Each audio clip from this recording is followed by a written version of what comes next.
used to always say to Jimmy, you should have a revolving door in your bedroom. Not much more to say. Then it was a different time, you know. It was the era of the 3 Ps, wasn't it, you know? Penicillin cured everything.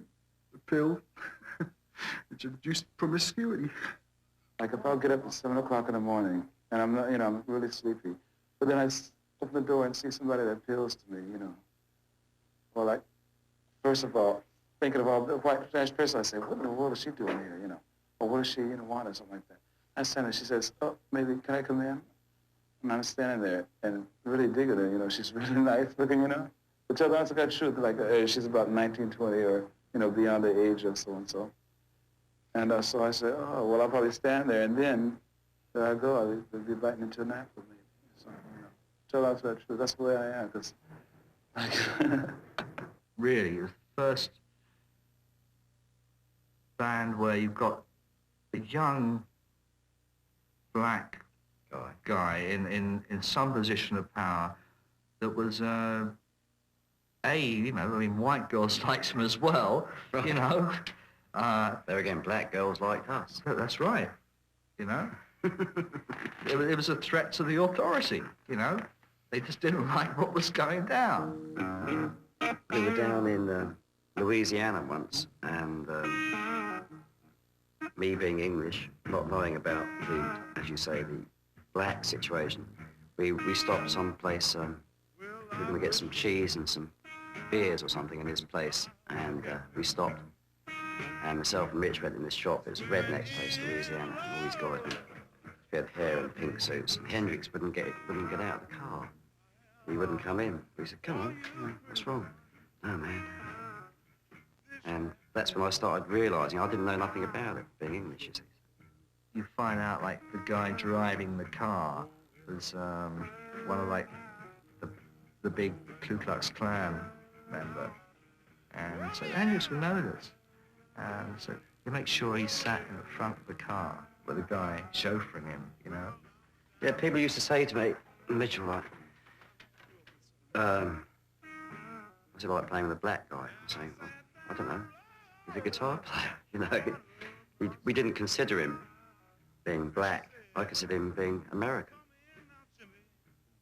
We were in a bar in Virginia, and it was, as far as I can remember, Jimmy and Mitch and Noel and Mike Ratledge of Soft Machine, Robert Wyatt, and various other people.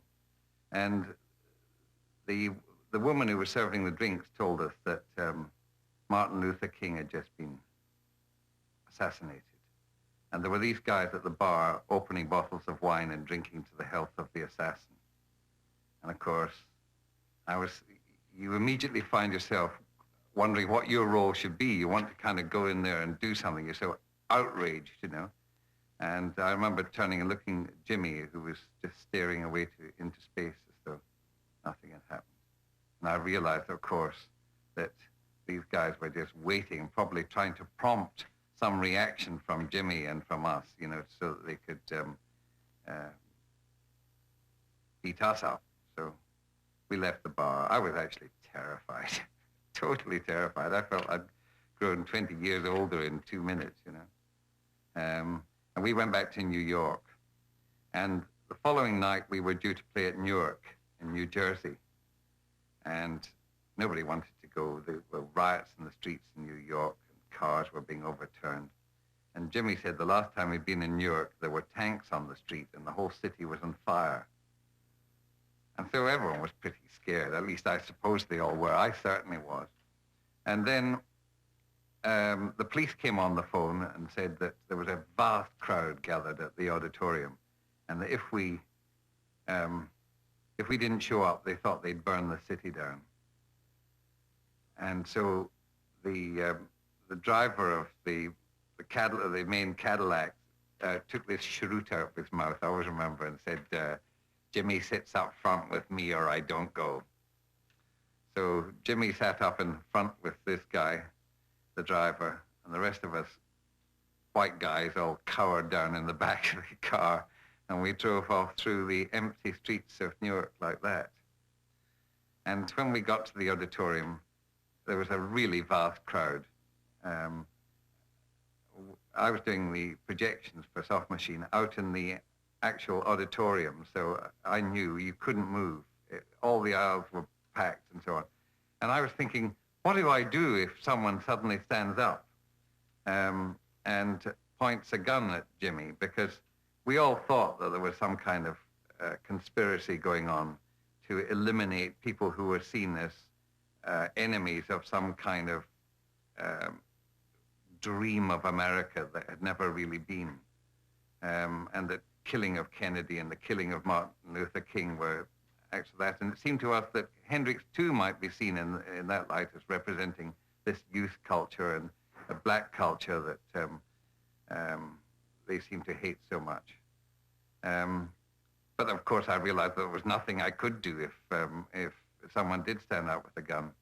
And then Soft Machine did a great set, and then Hendrix came out to enormous applause.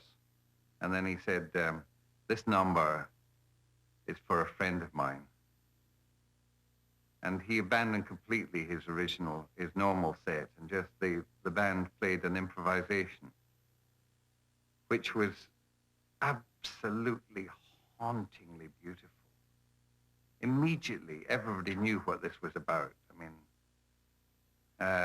this was a lament for Martin Luther King. And within minutes, the whole audience was weeping, and the much maligned old redneck stagehands came onto the side of the stage, and they were standing there too with tears running down their face. The music had I describe it as having a kind of appalling beauty. It was harrowing music. And of course, when you try to get a tape of it, for once, nobody was making a pirate recording. There is no record of that thing. And when he came to the end of the music, there was no applause. He just put his guitar around. The whole audience was sobbing. And he just walked quietly off the stage. And we all got out and got into the Cadillacs and drove away.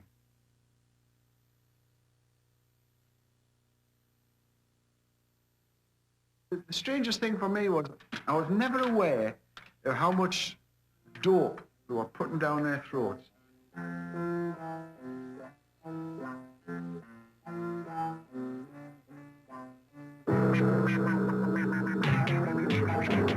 Now the smiling close to the view is still hanging on my frowning wall. It really doesn't bother me too much at all. Jimmy never seemed to be high or anything. I didn't find out until after we completed All You Access Borders Love that he'd been taking acid. And this is a guy that was living in the same flat as me. You just couldn't tell, Jimmy. He seemed to just cruise through anything that came along. I mean, everyone was sort of involved with pot and stuff like that, and LSD was very important at the time. Everyone was either taking LSD, thinking about taking LSD. There were the people who hadn't taken it and the people who had taken it, so to speak. But that was an important drug. But the actual hard drugs weren't important at all, and they weren't really around very much at all. And as you know, I mean, LSD is not a sort of drug you get strung out on. I mean, it's something one wants to take every day. We were playing in Kiel or somewhere near Hamburg, 67, and Hendrix had taken something, or someone had given him something, and we sort of wandered on stage, and I noticed that he was just standing there laughing, right? He couldn't tune the guitar, so I had to put the bass down, go over across there, get the guitar up and tune it backwards for him, right? Hand it to him, and he just sort of sat on the chair laughing because he was tripping or whatever. And he couldn't sing or nothing. And in those days, I couldn't sing. I just did backing vocals or whatever. But luckily, I could speak a bit of German. So we fumbled a few songs, you know, without vocals. And then, like, in the end, I had to sort of say in German that he's a bit ill. He's ein bisschen krank and we must gehen jetzt. And we split quick. The Jimi Hendrix Experience recorded only 3 studio albums. Are You Experienced and Axis Boulder's Love, both released in 1967, and the 1968 album Electric Ladyland. It was great in the studio, especially the early days, before we got into the Electric Ladyland album, because it was so spontaneous. Everything was done in 1 and 2 takes. I mean, Are You Experienced album, I mean, when you really count up the hours, it was recorded and mixed in maybe 60 hours in the studio in total. Axis Boulder's Love, maybe 80 hours in the studio. I mean, in fact, when we did Axis Boulder's Love, we brought the master tapes home this night from the studio, and Jimmy went off to a party and took them with him to play it to some friends. These are the masters. Come back in the taxi, he lost the B-side somewhere. He got back with only the A-side of the album, so we had to go in there and we made arrangements for cutting time. And we went back in the studio the next night and mixed the whole album again in 4.5 hours. Third album, Electric Ladyland, that was mainly recorded in America. That's when things got very sour. He didn't give any thought to the amount of money that was being spent in either on studios or limousines or anything else, you know. And didn't appreciate that a producer's role, as Chaz's was to bring things in on a budget. It was like living in a circus at the end of the day. Mike Jeffries, who was like my associate partner, whatever at the time, he started taking a lot of LSD. And Jimmy and him became like acid buddies. They were discussing the different concoctions, what to take one day after the other. It was madness in the office. Mitch and Noel were doing all sorts of things by it. Obviously, I was aware they were doing drugs by this time. Never did they realize just how much they were putting down, but it was impossible to talk to these people. They were always, somebody was always on a trip, and trying to talk to your partner and the artist. You know, you say to the artist one day, for God's sake, you got to stop this. You got to do your brain in. And 20 minutes later, your partner's coming in and they're discussing what they're going to take that afternoon. And I just thought, well, I kept warning him if he didn't cool her out, I was going to split. And then sometimes we'd turn up and there'd be like 50 people in the control room. And I'd be saying, excuse me, could I sit somewhere? I'm just the bass player. Who are you, man? So like things got pretty hairy. And there was a few heavy verbals between myself and Hendrix about that fact. Sort of all the decisions were avoided. I would say that's it, you know, it's done, take 3, that's it. But he'd want to go on to take 50. And it just drove you mad. I was sitting there straight as a die, having to suffer one track, you know, one performance after the other, which you could literally not tell any difference between, except the longer it went on, the fire seemed to be going out of the performance to me. Yeah, that whole LP means so much. You know, it wasn't just slopped together. Every little thing that you hear on there means something. You know, it's not no game that we're playing, trying to blow the public's mind or so forth. It's a thing that we really, really mean. You know, it's part of us, another part of us. It was in desperation. I just said, you know, hey, I've had it, I'm off. I thought it was the only thing I could do to try and pull him out of it. And that was it. I just came back to England. His courage came from a fantastic conviction that whatever he did was absolutely correct, you know. And it wasn't, I mean, it was never done in a malicious way. He never meant anyone any harm, but he would do anything he felt like doing at any time, you know, irrespective of what it was supposed to be. And that is, going on and supposedly to perform Hey Joe on the Lulu show and then dedicating that, I mean, playing Sunshine of Your Love because the Cream had broken up. I mean, it was actually the same day, I think, and that he got the news and just decided to do that and sod everyone else, you know. Prior to the show, which was live, we were all in the toilet having our smoke, as they say, and it fell down the sink. So panic everywhere. We were trying to open the bottom of the sink and everything. So we had to get a maintenance man from the BBC television. We said we dropped a ring down the sink and, well, I'll get it back. I said, no, give me the thing. I'll do it myself. So we got the bit of smoke back and we were okay.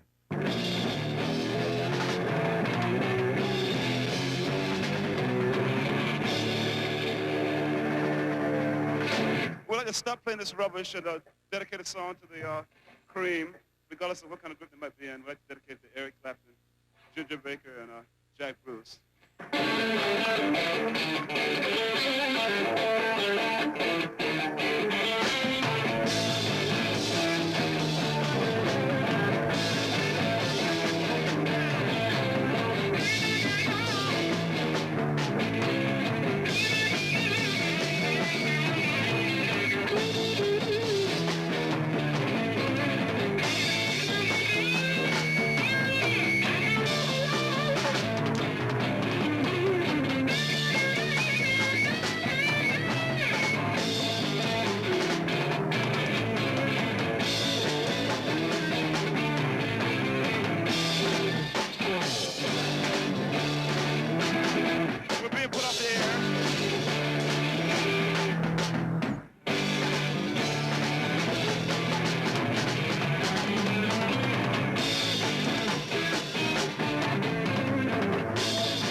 It was meteoric for him. He really shot up there very quickly and was constantly in demand. And I don't think he ever really gave himself time to kind of unwind or do a lot of the things he wanted to do. I mean, when you're at that kind of peak, you're just flashing everywhere, and life loses reality, you know. And I think that may have been a bit disturbing for him towards the end, you know, in that he probably was hard put to find a good direction to go in. You know, it was like just being shunted from pillar to post. Yeah, once a band does become successful, I think you're expected to do, as in Hendrix, the guitar smashing, the biting bit used to put my teeth on edge.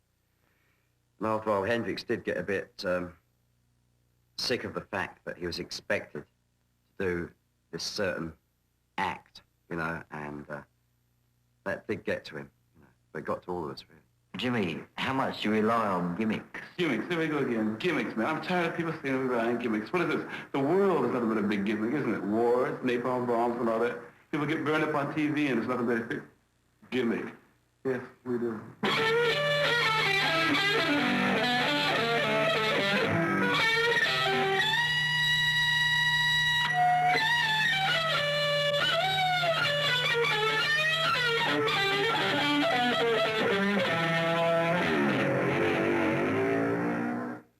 He had done, up to a certain point, what he wanted to do musically, really, which culminated in Electric Ladyland album. The things he did after that, he felt himself that he was repeating certain things. He wanted to go somewhere else musically. He was very much trying to do this. And this period was, for him, a period of frustration and probably a lot of unhappiness. He may have got more involved with drugs during that period. But again, I don't think in a very sort of addictive, obsessive way. What he was obsessive about was making the next musical change in his life. The thing is nowadays, anybody can protest, you know, and anybody can write beautiful songs and all that. But sometimes if you have a talent or if people are noticing you enough, then you should really try to do as much as you possibly can with it, you know. Like what we're going to do now is chop down the words now and try to make it really tight.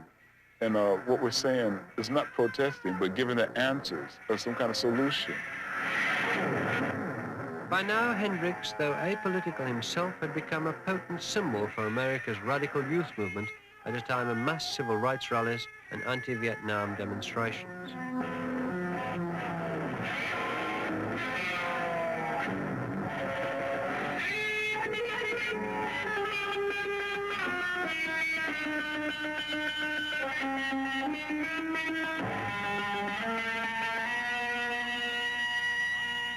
Big deal.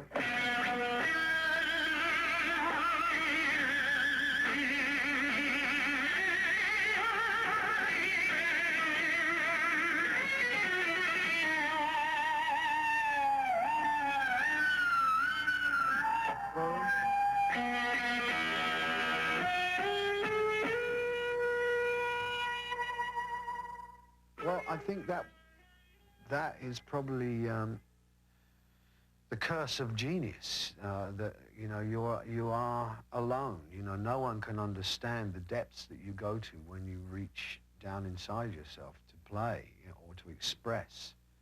You can't take anyone with you to those places, and it's sometimes you find things that are very scary. And I think you have to survive that on your own, and that is a very lonely experience. And it's not something you choose. It's not something that you necessarily would go after. It's something you inherit with your gift, and he had it in Aces, you know.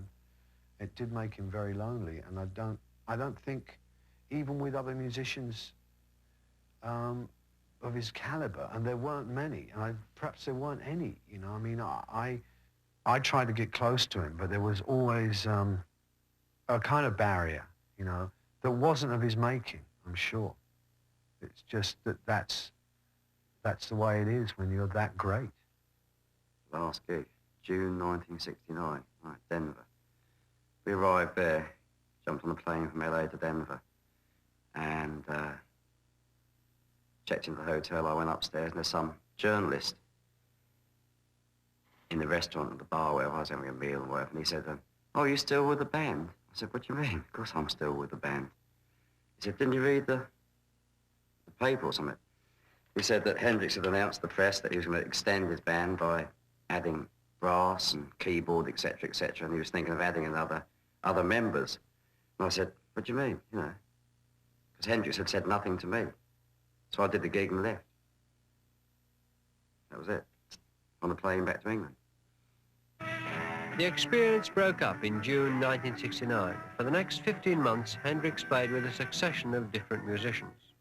He played Woodstock with a pickup group, including Mitch Mitchell, and then formed a band of Gypsies, a short-lived experiment with an old army friend Billy Cox on bass and Buddy Miles on drums. Collaborations were also planned with Gil Evans and Miles Davis, but these came to nothing. And you'll be going just the same, 3 times the pain, and your own self to blame. Oh, Sheila.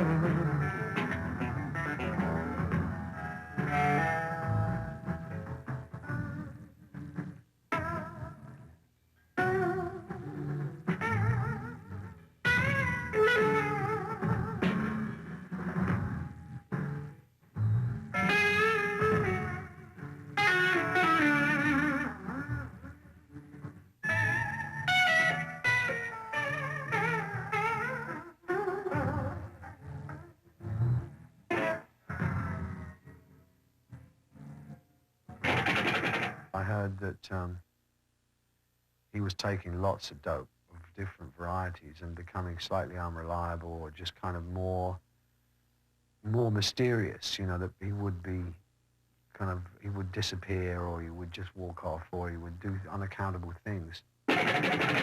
Hendrix came back to England in August 1970 to play the Isle of Wight Festival.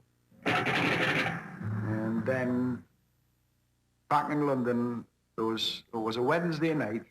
He came to the flat. That I was still living in the flat that we'd shared.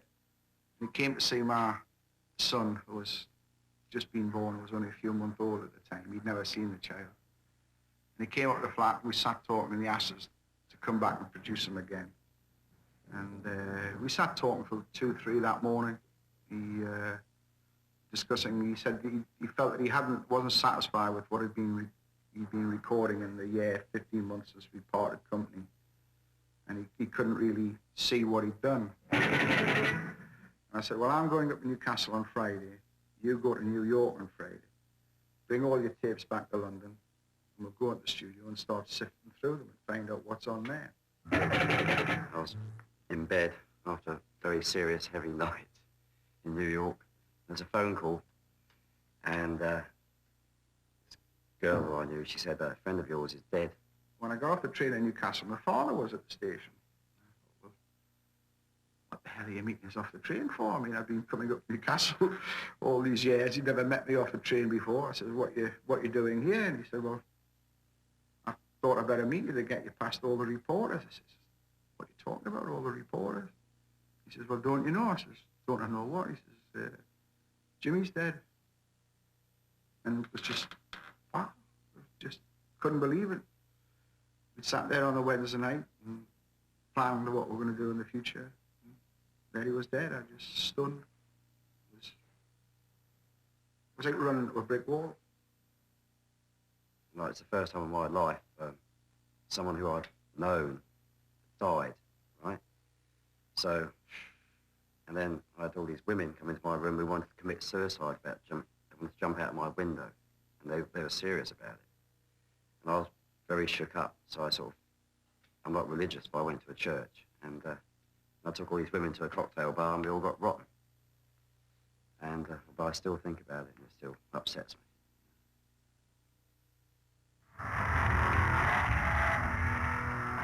Jimi Hendrix spent the night of September the 17th, 1970, at the Notting Hill flat of his girlfriend, Monica Danneman.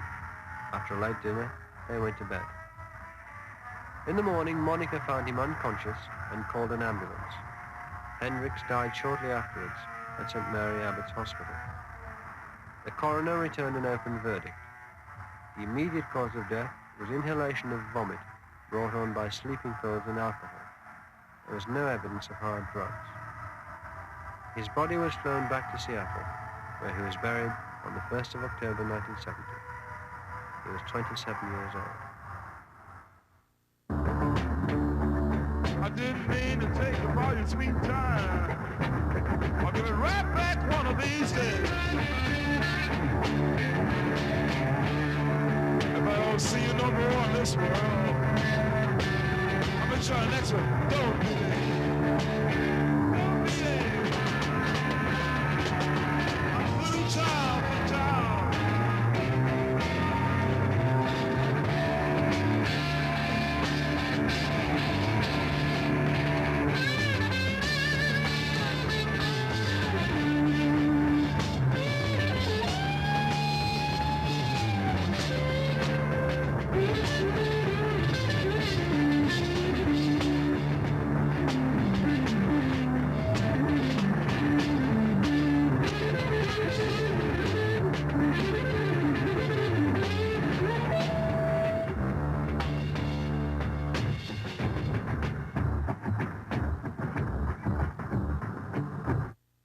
I don't know, I just wish he was still here. Because at the time, it just, when you look back at it, it just seemed such a carefree life.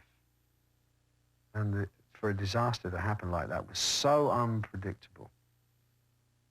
And I've told this before, but when they told me he was dead, I was fucking angry as shit. I'd never been angry, and I'm not an angry person, but I was angrier than I'd ever been, because I felt betrayed. I felt like he'd let me down, although it obviously wasn't a conscious decision for him to die. I felt suddenly the loneliest person on earth.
If I think of Jimmy, I always think of the smile on his face.